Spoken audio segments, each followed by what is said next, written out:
नाज़रीन ग्रामी, अफगानिस्तान में दरियाफ्त होने वाले लिथियम के ज़खायर हों या चाइना की मदद से क्रूड ऑयल की तलाश, अफगानिस्तान ने तमाम दुनिया को वरता हैरत में डाल रखा है। लेकिन आज हम इस बारे में बात नहीं करेंगे, बल्कि आज हम आपको तालिबान के एक ऐसे मेगा प्रोजेक्ट के बारे में बताएंगे जिसकी मदद से न सिर्फ वो अपने मुल्क को दुनिया की बड़ी ताकत बनाने में कामयाब हो जाएंगे, बल्कि इसके जरिए अब वो तमाम दुनिया को बदलने का इरादा भी लगते हैं।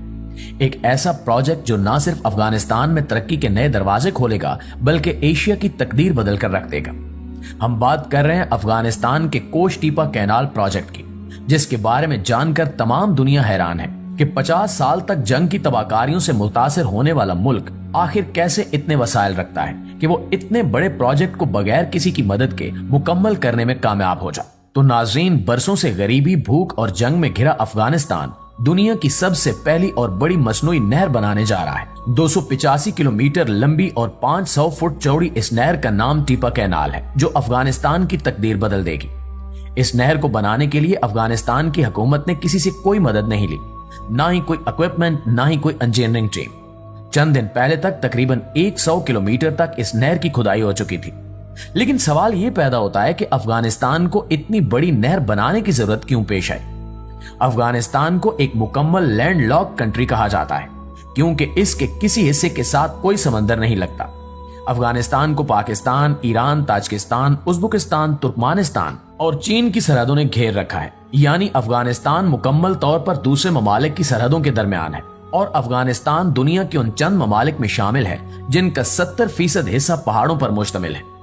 इस मुल्क की 80% पानी की सप्लाई कोई हिंदू कश के सिलसिलों से आती है। अफगानिस्तान में 4 बड़े दरिया हैं जिनसे इसे पानी मिलता है, लेकिन ये चारों दरिया अफगानिस्तान के पानी की जरूरतों को पूरा करने के लिए नाकाफी हैं। यही वजह है कि अफगानिस्तान हमेशा से पानी के मसाइल का शिकार रहा है। अफगानिस्तान के शुमाली इलाका जात पानी की सख्त कमी का शिकार है, और अमेरिका और अफगानिस्तान की जंग के बाद इन मसाइल में मजीद इजाफा हो गया है। इसलिए फैसला किया गया कि 285 किलोमीटर के फासले तक एक मसनूई नहर बनाई जाए, जो उन तमाम इलाकों को सैराब करे जो पानी की वजह से खुश्क साली का शिकार है।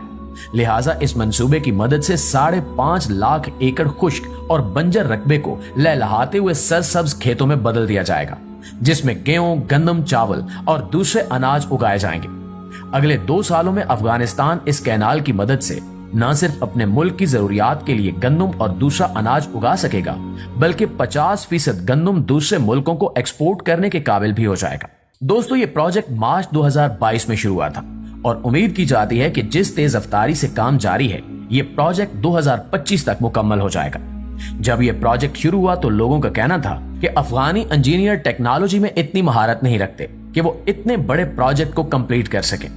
लेकिन आज तमाम दुनिया ये देखकर हैरान है कि अफगानी इंजीनियर किस महारत और मंसूबाबंदी और तेजी के साथ इस प्रोजेक्ट को कंप्लीट कर रहे हैं। इस प्रोजेक्ट को 3 फेज में डिवाइड किया गया है। पहले और दूसरे फेज में इस कैनाल की खुदाई की जाएगी, जो कि 100 किलोमीटर तक हो चुकी है। इस मकसद के लिए 200 लोकल ठेकेदारों को मुंतखब किया गया और 7000 क्रेनों और बिल्डोजरों को खुदाई के काम के लिए मंगवाया गया है।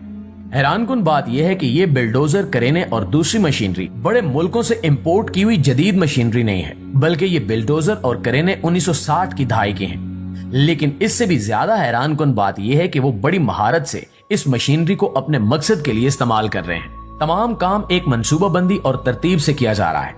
तमाम ट्रक एक लाइन में खड़े होते हैं, और इंजीनियर का इशारा मिलने पर क्रेनें इनमें मिट्टी डाल देती हैं।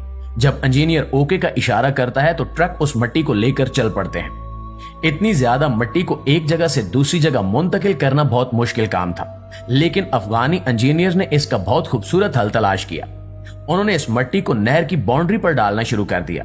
इन्होंने नहर की बाउंड्री किसी कंक्रीट या सीमेंट से बनाने की बजाय नहर से निकाली गई मिट्टी से बनाने की तजवीज पेश की, जिसके 2 फायदे थे। एक तो इस मिट्टी को उस जगह से किसी दूसरी जगह मुंतकिल करने की झंझट से जान छूट गई, तो दूसरी तरफ कंक्रीट की बाउंड्री के इजाफी खर्चे से बचने के साथ साथ इस मिट्टी को बाउंड्री में डालने का फायदा यह भी हुआ कि पथरीली जमीन की बजाय मिट्टी की बाउंड्री इजाफी पानी को जज्ब कर लेगी, और इस बाउंड्री पर सब्जियों की फसल काश्त की जाएगी। दुनिया को यह देखकर और भी हैरानी हुई कि एक तरफ तो नहर की खुदाई का काम जारी है, तो दूसरी तरफ नहर के आसपास सब्जियां, पौधे और दरख्त लगाने का काम भी जारी हो चुका है। इस कैनाल का काम मुकम्मल होने के बाद वाटर पाइप लाइनों के जरिए 5 किलोमीटर के फासले तक इसका पानी पहुंचाया जाएगा। एक बहुत हैरान कुन चीज जो दुनिया के सामने आई वो ये थी कि इस नहर के पास बने ट्यूबवेल और वाटर पंप्स को चलाने के लिए बिजली की बजाय सोलर सिस्टम लगाए गए हैं, जिससे बिजली के इजाफी खर्चे से बचा जा सकता है। इस प्रोजेक्ट को लेकर मुख्तलिफ लोगों ने बहुत प्रोपेगेंडा किया। कुछ लोगों का कहना था कि अफगानी इंजीनियर्स में इतनी महारत और टैलेंट नहीं है कि वो ऐसे प्रोजेक्ट को हैंडल कर सके। तो दूसरी तरफ कुछ लोगों का ये भी कहना था कि अफगानी ठेकेदारों को वक्त पर तनख्वाहें नहीं दी जा रही, लेकिन इसमें कोई हकीकत नहीं है। तजिया निगारों का कहना है कि अगर ठेकेदारों को वक्त पर पैसे न मिलते तो इतनी तेज रफ्तारी से काम कभी मुकम्मल ना होता। ये प्रोजेक्ट अफगानिस्तान में तरक्की और खुशहाली के लिए एक संगे मील की हैसियत रखता है, जिसकी मदद से तालिबान खुश्क और बंजर इलाकों को सरसब्ज और लहलाते हुए खेतों में तब्दील कर देंगे। अफगानिस्तान चंद सालों में भूख और अफलास से मुकम्मल तौर पर खलासी हासिल कर लेगा। इनके मकामी लोग भी हुकूमत के इस इकदाम से बहुत ज्यादा खुश हैं, क्योंकि इसकी वजह से इनके खेत सैराब होंगे और वो मुआशी तौर पर खुद कफील हो जाएंगे, बल्कि दूसरे ममालिक को भी बड़ी मिकदार में अनाज एक्सपोर्ट करने के काबिल हो जाएंगे, जिससे कसीर तादाद में ज़र मुबादला कमाया जाएगा, जो कि अफगानिस्तान के दीगर बड़े प्रोजेक्ट्स पर खर्च किया जाएगा।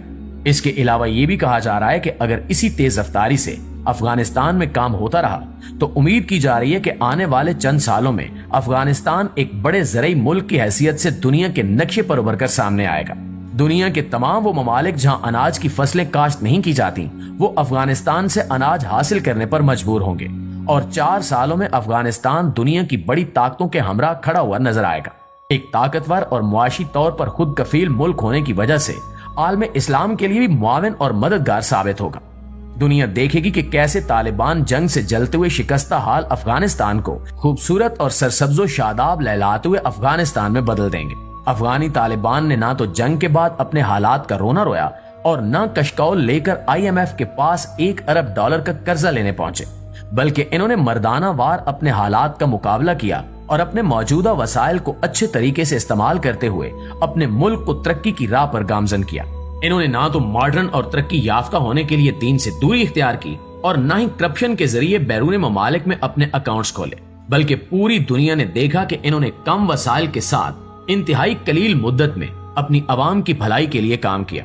हम जहां एक तरफ अफगानी इंजीनियर्स को महारत और जिद्दत से पुरानी मशीनरी के साथ मुनज़्ज़म तरीके से काम करते हुए देखते हैं, तो दूसरी तरफ नमाज के वक्त इंजीनियर्स और कारीगरों को तपते हुए बंजर इलाकों में अपने खुदा के आगे सजदा रेज होते हुए भी देखते हैं। सोचने वाली बात यह है कि हम जानते हैं कि अल्लाह ताला ने पाकिस्तान को बेबहा कीमती खजानों से नवाजा है, तो क्या हमारे पास वसाइल की कमी है या फिर अफरादी कुव्वत की? फिर हम क्यों कशकौल लेकर IMF से कर्जे की भीख मांगने चले जाते हैं? बकौल अल्लामा इकबाल कि खुदा ने आज तक उस कौम की हालत नहीं बदली, न हो जिसको ख्याल अपनी हालत खुद बदलने का।